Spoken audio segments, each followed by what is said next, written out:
उपवास क्या है? उपवास का वास्तविक अर्थ। उपवास शब्द दो शब्दों से मिलकर बना है। उप इक्वल्स निकट, वास इक्वल्स निवास करना, अर्थात ईश्वर, आत्मा, सत्य या अपने उच्चतम स्वरूप के निकट रहना ही उपवास है।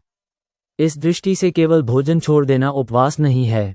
यदि व्यक्ति भोजन छोड़कर भी क्रोध, चिंता, लोभ, ईर्ष्या और नकारात्मक विचारों में डूबा रहे तो वह वास्तविक उपवास नहीं कहलाता। उपवास का उद्देश्य शरीर, मन और आत्मा की शुद्धि करना है। यह इंद्रियों पर नियंत्रण, मन की एकाग्रता और आत्मचिंतन का अभ्यास है। उपवास हमें ये सिखाता है कि हम अपनी इच्छाओं के दास नहीं बल्कि उनके स्वामी बन सकते हैं।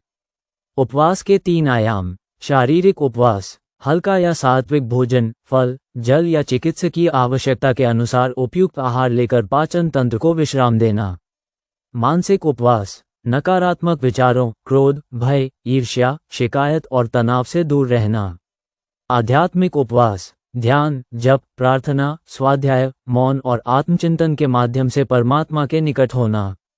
उपवास के लाभ, पाचन तंत्र को विश्राम मिलता है, इच्छाशक्ति और आत्मसंयम बढ़ता है, मन शांत और एकाग्र होता है, आध्यात्मिक चेतना का विकास होता है, अनुशासन और आत्मविश्वास में वृद्धि होती है। वास्तविक उपवास, सच्चा उपवास केवल पेट का नहीं बल्कि मन, वाणी और कर्म का भी होता है। जब व्यक्ति बुरे विचारों, बुरे शब्दों और बुरे कर्मों का त्याग करता है तभी उपवास पूर्ण माना जाता है।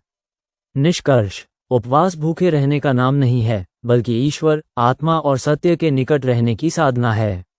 भोजन का संयम उसका एक माध्यम है, लक्ष्य नहीं। जब उपवास के साथ शुद्ध विचार, संयमित वाणी, सद्कर्म और ध्यान जुड़ जाते हैं तभी उसका वास्तविक आध्यात्मिक लाभ प्राप्त होता है।